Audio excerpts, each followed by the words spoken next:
appearances. May I please, my Appearances, lord? please. May I please, my lord? A. Oyalowo. I appear for the claimant, my lord. And the claimant is present in court. Well, I think he's the one with Infinix 08 phone. It's present. Okay. I wish my lord a happy new year. Okay. Same to you too. Wish you more.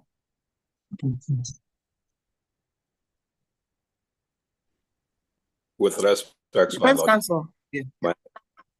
Yes, my lord. My name is Rewan Opanashi. Rewan is spelled as Realwan. Opanashi is Okpachi. My humble appearance is for the defendant. I wish my lord happy new year too. Thank you, Lord. Wish you more. Thank you. This is the judgment of the court. The claimant commenced this suit on the 20th of January 2022 via the complaint against the defendant hearing. Upon being served, the defendant filed his statement of defense on the 6th of May 2022 with statement of defense, which statement of defense was regularized and improperly filed and served by the Honorable Court on the 26th of June 2026. Sorry. The claimant filed his reply to the statement of defense along with additional witness statement on oath. The claimant is seeking for the following reliefs.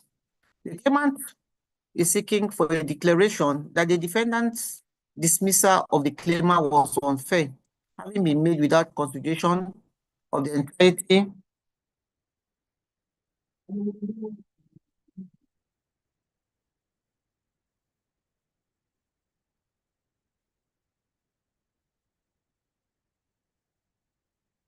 of the network is here. Am I still connected? Okay, the claimant is seeking for the following reliefs: a declaration that the claimant's dismissal of the claimant was unfair, having been made without consideration of the entirety of the evidence presented to the defendant, including the presentation of the result verification committee on the 13th of January 2021 of the certificate of the claimant obtained from his former secondary school. 2, a declaration that the claimant's dismissal of the claimant on the ground of falsification/forgery of a WAEC certificate was unlawful and wrongful, as the defendant in so doing constituted itself into a court of law. A declaration that the committee set up by the defendant failed or neglected to consider the totality of the evidence presented by the claimant before them, including that the claimant had a bachelor's degree from the University of Ibadan, a degree he could not have acquired without the requisite secondary school leaving certificate. 4, a declaration that the defendant failed or neglected to observe its obligation of fairness required in taking decisions that affect the lives and livelihood of those, including the claimant, who are in its employ. And also an order the defendant to reinstate the claimant to his position as principal examination officer in the defendant's employ.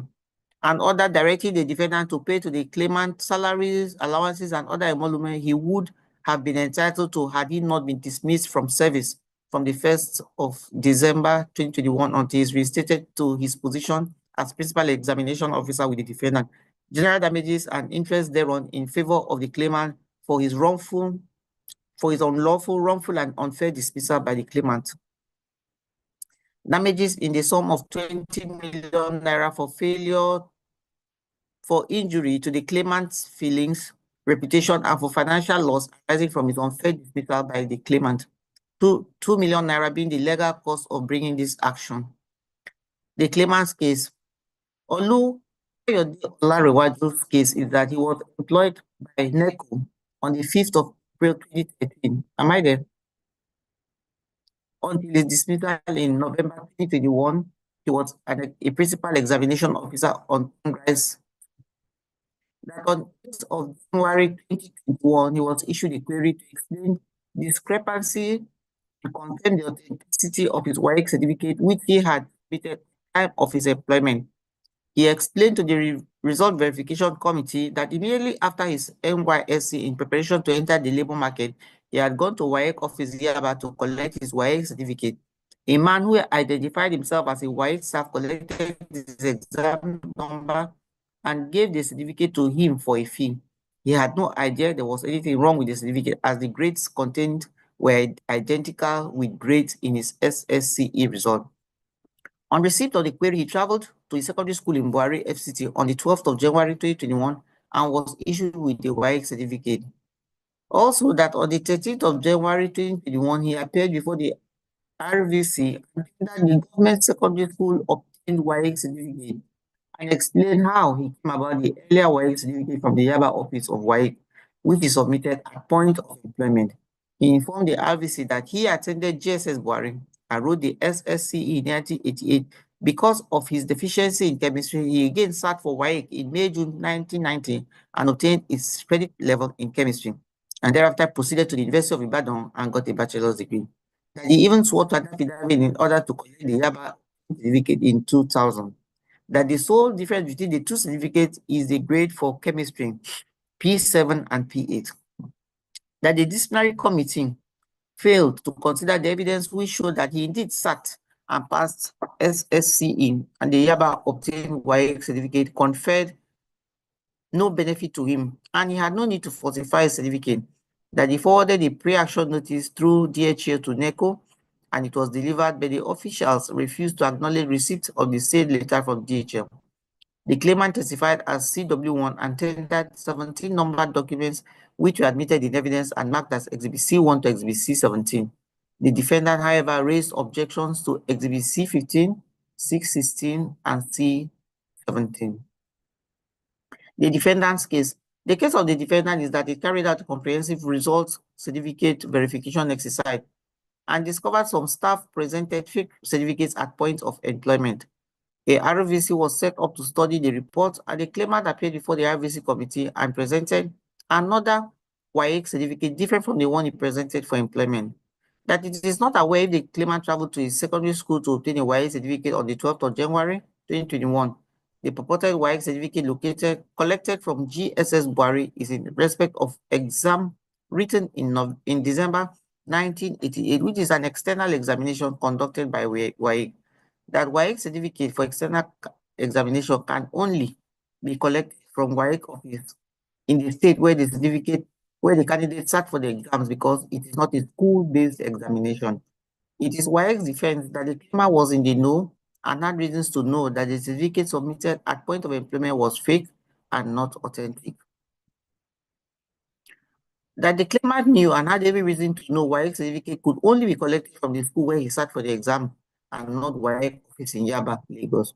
That the two certificates are different. The school obtained certificate presented to the RVC on the 13th of January is a product of WAEC external exam written in December 1988 with certificate number NG3 with certificate number NGSG 961665A with grade 6 in chemistry, while the certificate presented for his employment is WAEC internal exam written in June 1988, certificate number NGSG 689403B with grade 7 in chemistry. The certificate purported to be written in December 1988 could not have been issued by a school because it is an externally conducted examination. The defense case is also that the explanation regarding the fake certificate was unacceptable and it was dismissed from service of NECO, that there is nothing to show he attended GSS Buhari FCT and sat for the exams in 1988, and he could not have validly graduated from the University of Ibadan with a fake certificate.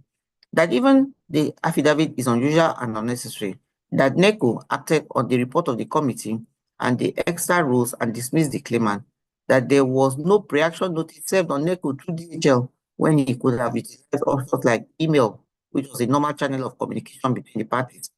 The defendant tendered 3 documents which were admitted and marked as Exhibit D1, D2, and D3. The defendant's final written address is in the body of the judgment. I'm going to skip that and go straight to the court's decision.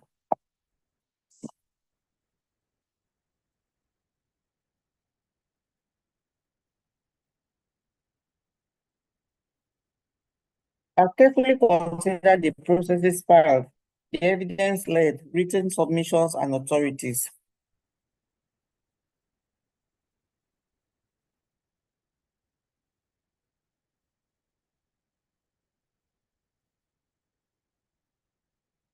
I've carefully considered the processes filed, the evidence-led, written submissions, and authorities. The claimant's case before the court is that the letter of dismissal issued to him by the defendant is unfair and unlawful, having not considered the entirety of evidence presented to the RVC on the 13th of January 2021. This is amongst other declarations sought by the claimant. A claim is circumscribed by the reliefs claimed, and the duty of the claimant is to plead only such facts and materials are as necessary to sustain the release and adduce evidence to prove same. See Gabriel Ativia versus Cabell Metal citation provided. The law is settled that in the determination of employment rights, it is the employee who complains that the employment contract has been breached that has the burden to place before the court the terms and the conditions of its employment that provide for his rights and obligations. See Buka Modu Aji versus Chad Basin Development Authority. There is no dispute between the parties as to the following facts. The defendant is a statutory body and was established by the NECO. Just 1 minute. Okay. There's no dispute between the parties as to the following facts. The defendant is a statutory body established by the NECO Act. The claimant was dismissed on the 5th of November 2021. His employment is regulated by the Public Service Rules and NECO Staff Regulations and Conditions of Service. The Public Service Rules have been made pursuant to the powers conferred by the Constitution and have constitutional force. An employment with statutory flavor or employment regulated by dispute carries a distinct status that places the employment over and above the master and servant relationship. See Controller General Customs versus Guzua and PHCN versus Ofelo citations all provided. There are preliminary issues that I'll take care of now before I go to the main body of the judgment. So during trial, defendant's counsel indicated his intention that visibility of the documents marked as Exhibit C15, C16, and C17. The court instructed counsel to incorporate his objection in a final written submission, following the party direction of this honorable court. The court has examined the documents in question. The dispatch receipt was tendered and marked as Exhibit C15. The shipment details indicating that the document was delivered on the 7th of December 2021 at 14:02 p.m. was tendered and marked as Exhibit C16. A letter of attestation/confirmation of the studentship of the claimant was tendered as Exhibit C17. These exhibits, the learned defense counsel argued, are among the documents that need to fulfill certain conditions according to Section 84 of the Evidence Act as amended for them to be admissible. Having critically examined Exhibit C15, 16, and C17, this court is of the firm view the said documents are relevant to the just determination of this truth. They were pleaded in the interest of justice are admissible. See Section 12 of the NICN Act and also Boye versus UBA petition provided. The court sees no reason to find these documents from its record. The weight to be attached, this document would be subsequently determined by the court. I so find and I hold. The preliminary issue number 2, the non-compliance with Section 97 Sheriff and Civil Process Act. The learned defense counsel has argued that the complainant commenced this suit having the complaint commencing the suit having failed to comply with the SMPC valid, the court has no jurisdiction to it.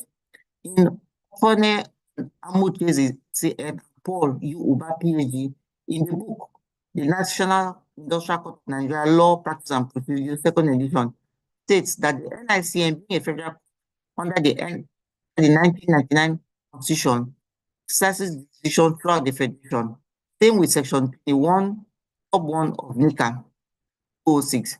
The President of the court shall, however, divide its federal divisions for administrative convenience. See Abiodun versus Governing Council College of Education, Oyo, citation provided 56. Therefore, a claimant can institute a suit in any judicial division he chooses and does not require leave of issue or serve the originating processes in another state of the federation outside the judicial division where the processes are filed. Therefore, Section 97 of the SRCP Act are not applicable to issuance and service of processes at the NICN within Nigeria.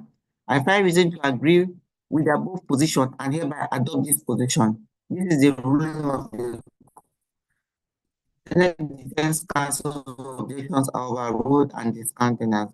The second, DW submitted in paragraph 17 of his witness statement on oath that this suit is incompetent and the court has no jurisdiction because Section 19 sub 4 of NECO Establishment Act was not complied with. The court noted that this is an agreement. This provision exists. The court shall take a decision one way or the other based on the pleadings and the evidence led and the fact that the court is entitled to judicial notice of these facts of common knowledge by virtue of Section 124 sub 1 and sub 1 and Section 2 of the Evidence Act 2011, which provides that sub 1 shall not be required of a fact the knowledge of which is not reasonably open to question and which is a common knowledge in the locality in which the proceeding is being held. Generally, 2, court may acquire in any manner it thinks fit knowledge of a fact which subsection 1 of this section refers and shall take such knowledge into account. Again, JSCA, now JSC in Oga versus Ilo citations provided.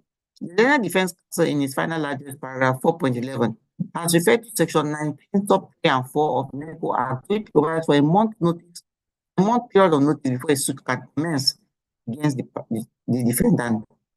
On the service of action notice, it is mandatory that the person who intends to institute an action against NECO or its officers first serve the action notice and allow 3 days to lapse date of service of the notice before a suit can be instituted against NECO or its officers.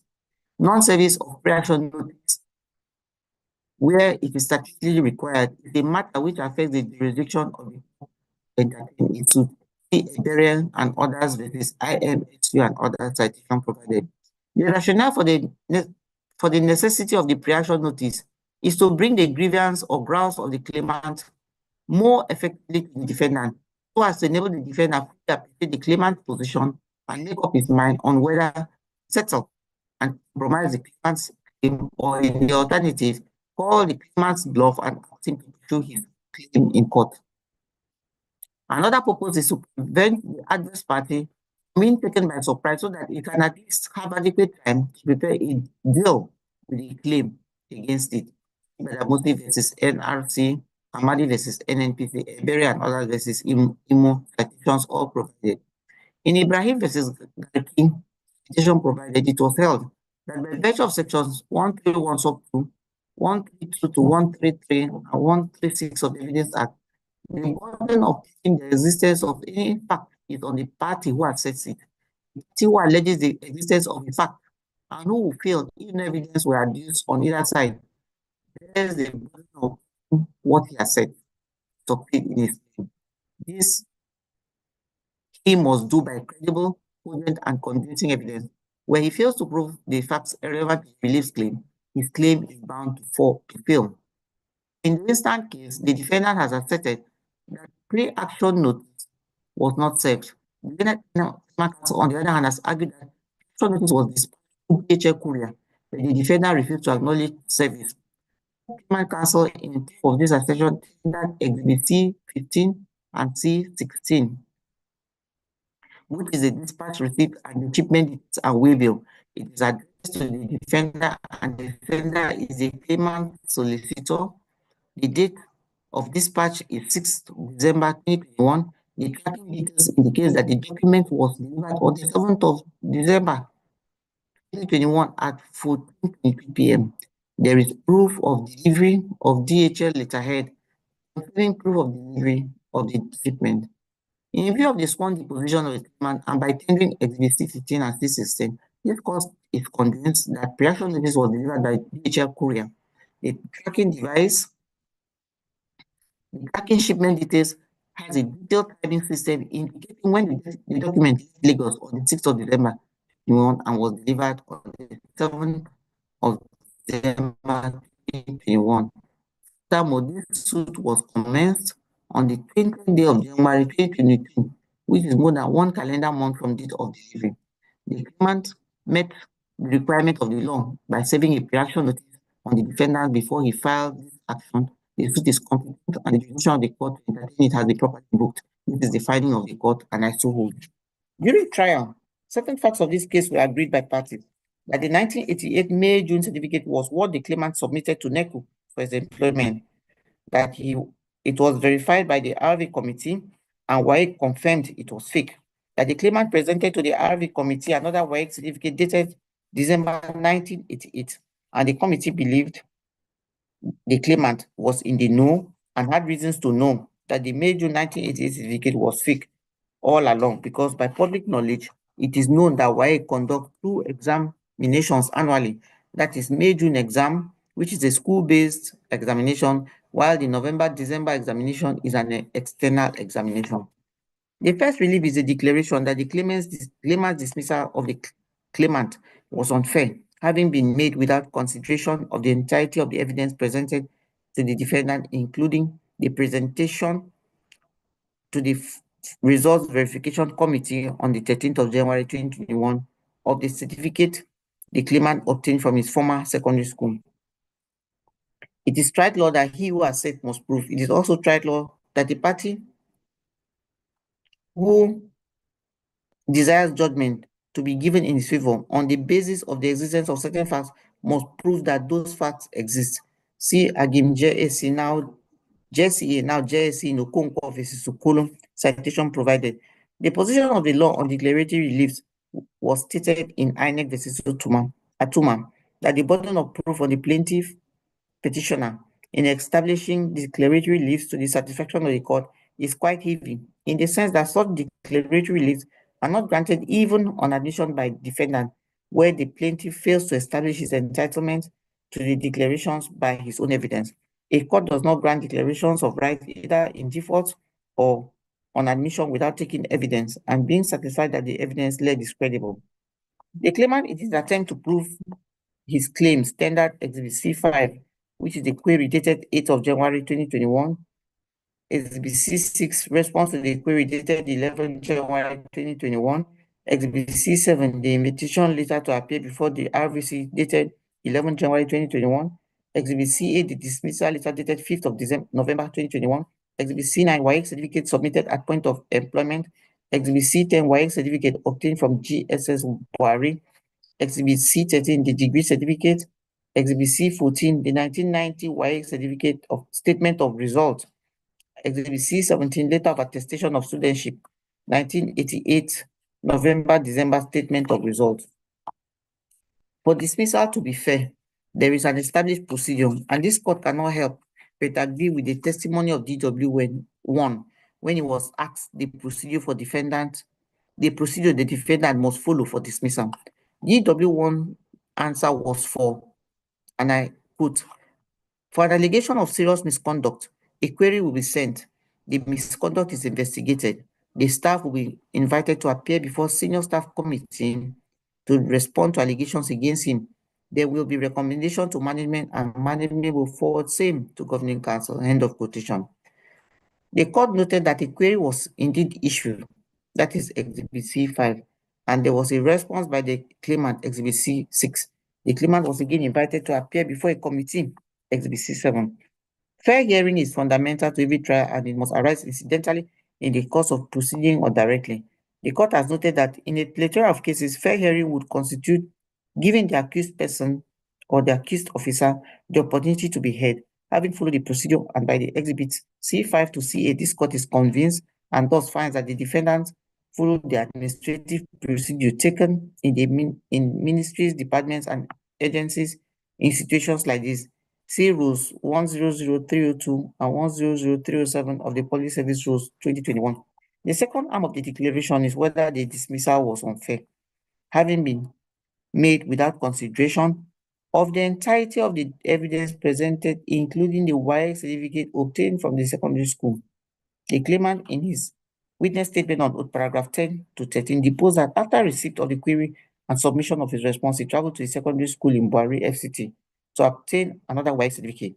He was issued with a letter of attestation / confirmation of studentship, the copy of WAEC GC result sheet for November-December 1988, Exhibit C17, and a WAEC certificate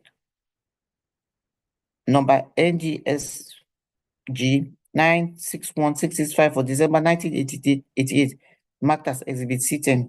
DW1 in his witness statement on oath collaborated in paragraph 9 that the December 1988 certificate was presented to the RV committee on the 13th of January 2021, but maintained that that certificate is different from the certificate the claimant presented to NECO for his employment. DW1 countered CW1 at paragraph 10 of his witness statement on oath that the December 1988 certificate is a product of external examination, while the June 1988 certificate is a product of WAEC internal examination. Reservations were even cast on his degree from the University of Ibadan in 1999, when his WAEC certificate presented at point of employment was fake. Therefore, the explanation of the claimant was unacceptable, and NECO had to dismiss the claimant. I think it is important at this point to note that after the claimant appeared before the RV committee, another committee was set up by the defendant to study the RV committee's report and make recommendations. It was the recommendations of this latter committee that resulted in the dismissal of the claimant from the defendant's employment. The crux of reference for the RV committee was not necessarily that the claimant had an authentic WAEC certificate, but that the certificate he presented at the point of his employment into the defendant organization was not authentic. In law, it is often said that one cannot place something on nothing and expect it to stand. The later 11-man committee that was constituted to study the report of the verification of staff results certificate can be regarded as an appellate body as adjudged by its terms of reference captured in Exhibit D3. It seems to the court that the core of the claimant's case is that the result verification committee did not consider the fact that he, after responding to the query, proceeded to retrieve his authentic WAEC certificate for presentation before the committee. The claimant seems to be arousing sentiments that, given the far-reaching effect of his livelihood and career, the decision of the RV committee it should have given him the benefit of the doubt. Exhibit D3 is categorical that the mandate of the RVC was simply to verify the results / certificates presented by staff of the defendant at the point of entry or employment, investigate infractions during examinations, among others. In other words, their mandate was not to ascertain whether the claimant or other personnel being investigated for presenting inauthentic result or certificate at the point of their employment had other authentic results or certificate. It seems to the court that what this claimant is particular about is not the review or the RVC's report or findings by the 11-man committee captured in Exhibit D3, but the seemingly lack of consideration of his order, and I quote, authentic certificates by the RVC. One may then proceed to ask, if the claimant could make efforts at tracing and obtaining his authentic WAEC certificate upon receipt of a query questioning the authenticity of the WAEC certificate he presented to NECO when he was to be employed, why did he not make the same effort at obtaining the authentic certificate in order to present it for his employment with the defendant? It is tried that he who seeks equity must do equity. That is, he who comes to equity must come with clean hands. C. Brown versus Adebanjo and Oil Field Supply Center Limited versus Johnson and Ibrahim versus Balogun, citations all provided. It is also the law that a party should not be allowed to benefit from his own wrong. See Aladi versus Alik Nigeria Limited, citation provided. In other words, justice demands that the party should not be allowed to benefit from his act of illegality. See Udoma versus Arunsi, citation provided. From the act of the claimant in presenting a certificate to the defendant at the point of his employment, which was not authentic. The argument of the claimant that he was not aware that the certificate presented to the defendant at point of his as part of the conditions for his employment was inauthentic may at best prove the absence of mens rea, but does not erode the actus rea of the illegal presentation, which was a precondition for his employment. Considering the claimant's right, the claimant's plight or claim through another lens, if the presentation of authentic YA certificate was a precondition for his employment with the defendant being a contract, can his breach of such fundamental term or precondition vitiate the contract or affect the validity of the contract? The true test of fair hearing is the impression of a reasonable person who was present at the trial, whether from his observation, justice has been done in the case. See Mohammed versus Kano Native Authority, Fundok Engineering Limited versus McAutumn, Colonel Yakubu retired versus the Governor of Kogi State. Citations all provided. The reasonable man should be a man who keeps his mind and reasoning within the bounds of reason and not extreme. So if in the view of a reasonable man who watched the proceedings, the principle of fair hearing was not breached, a court will not nullify the proceedings. In the instant case, can the reasonable man say that the claimant was denied fair hearing? There's evidence that due process was followed in the disciplinary process building up to the claimant's dismissal. CW1 was issued with the query. He responded to the query, where he went as far as stating how he obtained the YX certificate. He presented to the defendant, which he presented to the defendant for employment. Claimant was invited by the committee that undertook investigation into the verification of a certificate. The claimant's contention is that the committee should have examined his authentic certificate and other documents to prove he sat and resat for YA. And to the claimant, the committee's failure to do this occasioned a grave injustice to him.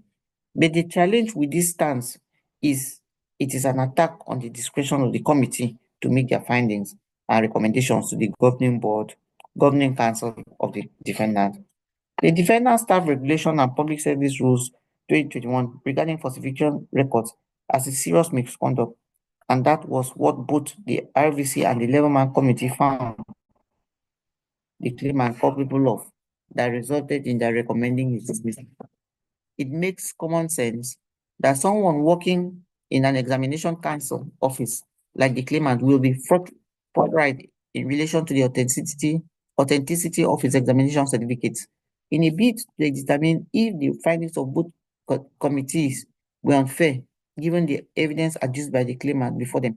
It may need be asked whether or not the RV committee and the 11-man committee were simply administrative panels whose recommendations and findings were meant to be advisory, or they were administrative panels with quasi-judicial powers.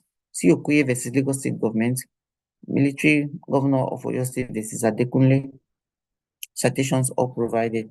In law, a body exercising powers which are of merely advisory, deliberative, investigative, or conciliatory character, or which do not have legal effect until confirmed by another body, is regarded as an administrative body, and a person who desires to challenge an administrative act or omission is able to do so by bringing his claim in a writ action for declaration. See me, Military Governor of your state versus Adekunle Supra. Exhibit C reveals that the findings and the recommendation of the RVC and the 11-man committee that studied the report of the RVC, they were merely advisory, investigative, and deliberative that required their findings to be confirmed by the governing council of the defendant. Exhibit D3 indicates that the RVC and the 11-man committee noted that the claimant's YX certificate of December 1988 was verified and an online result and found to be authentic.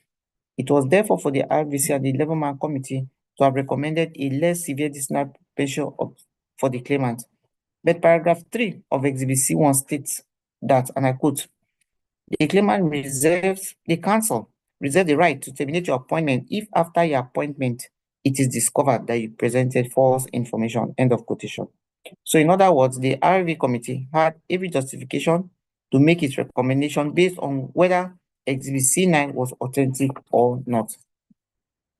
When it comes to the exercise of discretionary powers, the court will intervene when there is abuse or misuse of such powers. Cisfawaini versus Damachi, citation provided.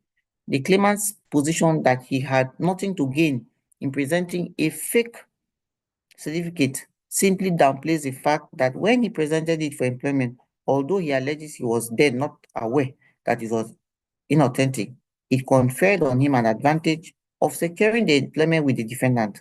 So in the instant case, there is evidence that either the RVC or the 11-man committee denied the claimant's right to present additional documents in support of his defense or in support of his case. He is not also saying that there were evidence used against him that was not availed him. See Adeniran versus NEPA, citation provided. The claimant's challenge seems to be that the committees were not fair to him because his opportunity to contradict or correct the evidence against him was not properly evaluated. Consequently, the court finds that the claimant has not adduced satisfactory evidence for the grant of this relief one. It fails and is hereby dismissed. I so hold.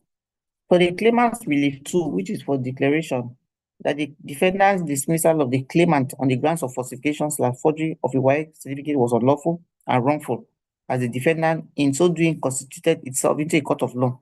Exhibit C8 is the letter of dismissal from service of the defendant. It stated that the governing board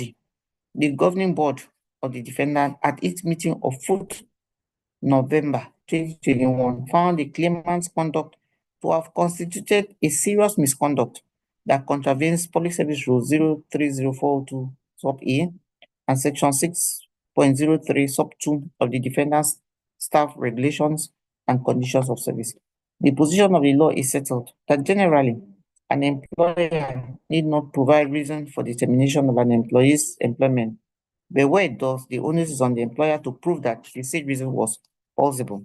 Rule 03041 of the Police Service Rule defines serious misconduct thus, and I quote, serious misconduct is a specific act of very definite serious wrongdoing and improper behavior which is inimical to the image of the service and which can be investigated and, if proven, may lead to dismissal. 030402. Serious acts of misconduct include, example 1, falsification of records. Black Law Dictionary defines falsifying a record as, and I quote, the crime of making false entries or otherwise tampering with a public record with the intent to deceive or injure or to conceal wrongdoing. In Exhibit C6, the claimant's response to the query, the claimant stated, and I quote, I was not in the know of the authenticity of the certificate when I was assisted in obtaining it, not until when my attention was drawn to it by your office, end of quotation. The claimant went on to state that Exhibit C9 was obtained for him by a man who identified himself to the claimant as a WAEC staff. This fact would have been concealed had there been no result or certificate verification exercise. During trial, CW1 was asked which of the certificate was authentic and which did he present for his employment. His response was that 1988 November-December certificate was the authentic certificate. However, he presented 1988 May-June certificate, which was fake. Further to that, claimant was asked during cross-examination why and how November-December 1988 certificate was authentic, when it was his earlier testimony that November-December examination is externally conducted, and his response was, and I quote, we were the last set that wrote WAEC in Abuja. That is, last set of old class 5. WAEC conducted exam twice so that FCT can be in uniform with the rest of the country. So internal exam was conducted in November, December. Date of the certificate indicates when exam was taken. It was an exception, end of quotation. He also testified that he verified the November, December certificate as directed by the council, that's NECO, and Exhibit C10 was verified as authentic. The cardinal issue in relation to the falsification of record is what was presented for employment as against which certificate was authentic in the first place. The claimant admitted in Exhibit C6 and under cross-examination that certificate he presented for examination was erroneous or inauthentic. It is the law that facts admitted need no further proof. Since the claimant has admitted that much, that Exhibit C9 is not authentic, it would be turning a blind eye to hold otherwise. In NEPA, this is Arubieke citation provided, the court held that where a panel or a committee is merely an administrative, investigative, or exploratory one with power only to investigate the claimant against a party and to make appropriate recommendation to the management and without any power to decide finally on its right, the committee will not be exercising the rule or function of a court of law by trying the party for any offense or crime. The caliber or status of the members of the panel should also be considered. What is important under the above facts and circumstances is for the committee to substantially observe the twin pillars of natural justice of audi altering pattern and nemo judex in casus one by giving the party adequate opportunity to know the case against him and to answer it. In Agi versus PDP, citation also provided, the court held that forgery is the act of making a false document or altering a genuine one for same to be used. The fact that Exhibit C8 refers to the provisions of the public service rule that deals with serious misconduct, particularly falsification of records, to the mind of this court, does not necessarily entail that the onus is on the defendant to prove sin beyond reasonable doubt. The claimant himself has admitted the presence of actus reus. He, however, argues that he lacked the mens rea to be found guilty of falsification of the records or corruption or forgery. When an employer states a reason for the termination of or dismissal of an employee in the dismissal or termination letter, the onus is on it to prove that the said reason was reasonable and justifiable. The claimant, who knew as much that he used combined results to apply and gain admission into the university, ought to have been wary in what he presented to the defendant as conferring on him a right to be considered for employment. His argument that the said certificate did not form the basis of major consideration for his employment, unlike his BSc certificate notwithstanding. This court has noted that the RVC and the 11-man committee, having discovered that the C10 was authentic and with the result verified online, ought to have recommended a lesser disciplinary penalty for the claimant, who was still acting within their powers to have recommended the dismissal, even given the provisions contained in Exhibit C1 on the presentation of false document for appointment. CW1 is bound by the terms of Exhibit C1, having not shown that it was a product of misrepresentation, duress, or fraud. The content of Exhibit C6 indicate admittance of a breach of a fundamental term of Exhibit C1, which in itself was a serious misconduct within the provisions of the public service rule. Employer-employee relationship, though contractual, is based or built on trust, and the employee, like the employer, has an implied duty not to breach this duty of trust and confidence. CW1's conduct could be interpreted as one capable of breaching this implied duty of trust and confidence. The claimant's relief too fails and is dismissed. Exhibit D3 states that the Exhibit C9 was presented for verification and verified alongside with the online result of the claimant, and discrepancies were discovered between the two. CW1's testimony states the finding of the RV committee, that's Exhibit D3, Article 4.2.2, sub 1 and 2, and that the 1988 November-December certificate Exhibit 10 was verified by both the claimant and the RV committee. To the defendant, the claimant was in the know that the certificate he presented for his employment was fake, and the decision of his governing council was justified in dismissing the claimant. The claimant, on his part, is calling on the court to embark on a review of the investigation and recommendation of the RV committee with a view to quashing it. According to the claimant, the RV committee appeared not to have taken cognizance of the second WAEC certificate before making their recommendation. In the circumstance, since CW1 has alluded to the fact that WAEC conducted 2 exams in the year 1988, the defendant had an opportunity to confirm or disprove this through its investigation at the RV committee. The defendant would be absolutely correct to say they had no issue with the November-December 1988 certificate because it was not presented at point of employment. Therefore, there was no reason to make a pronouncement on Exhibit C10. The court, however, takes a different view because these 2 documents were the exhibits of the claimant tendered in proof of his case at the disciplinary panel. Even though LDC had argued, the Learned Defense Counsel had argued in its address that the dismissal of the claimant was based on the falsification of Exhibit C9, which was submitted at point of seeking employment with NECO, and by paragraph 4 of the offer of appointment letter, where it was clearly stated that the council, and I quote, the council reserves the right to terminate your appointment if after your appointment it is discovered that you presented false information, end of quotation. So in other words, the RV committee had every justification to make its recommendation based on whether Exhibit C9 was authentic or not. The defendant, in his final written address, dislodged the claim that the dismissal was unfair because a query was issued. The claimant appeared before the RVC and based on the recommendation of the committee was dismissed. Most poignant was his admission that Exhibit C9 was inauthentic. The essence of verifying the truth certificate was to distinguish the authentic from the fake.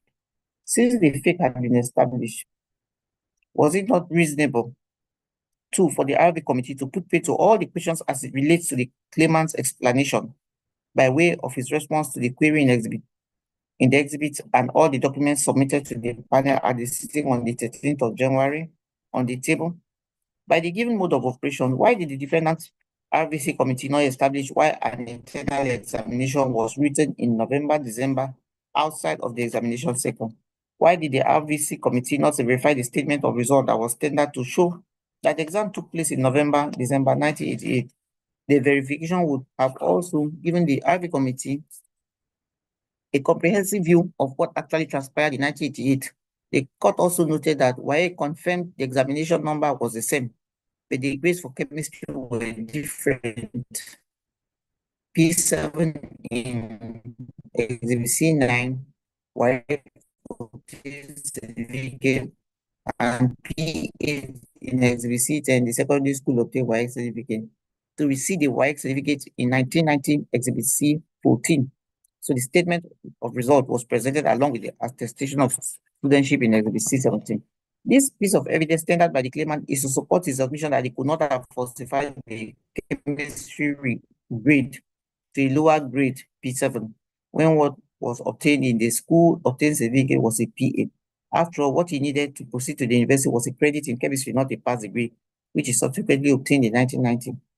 The defendant averred in his written statement on oath that the claimant knew and had every reason to know that November-December exam being an external exam, the certificate could not have been issued from a school.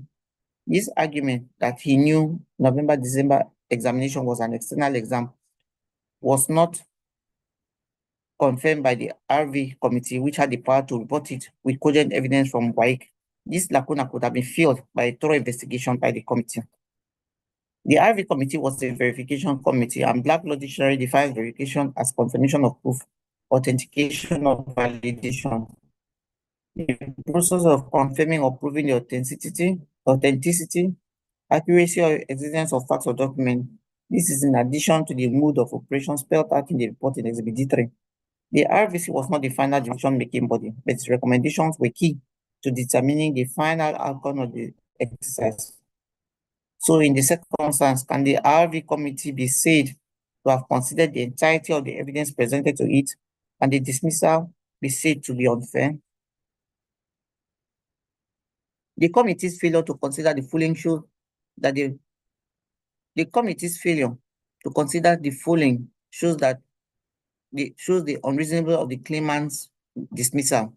One could argue the claimant had tendered Exhibit C13, a degree of Bachelor of Science dated February 26, 1990 from the University of Ibadan, in proof of this case that he could not be aware of the inauthenticity of Exhibit C9 based on the results he got from his school, that he remedied and passed grade 8, which he had in chemistry in WAEC in 1999 and obtained a credit level pass on his second attempt and proceeded to the university where he graduated from Exhibit C3. Bennett claimant counsel has also argued that DW1 collaborated claimant position during cross-examination that it is not possible to graduate from the university without a valid WAEC certificate. The claimant debunked the argument that he acknowledged or knew the certificate he presented at point of employment was fake. He raised the issue of mens rea and argued he had nothing to gain by falsifying the WAEC certificate 21 years ago because he was still on the pedestal of a past degree in chemistry. The knowledge and intention to falsify his grade to a lower grade from P8 to P7 could not have arisen. This court is convinced that the entire saga of this case would have been put to rest if and only if the RVC committee had tied the loose ends of its investigation.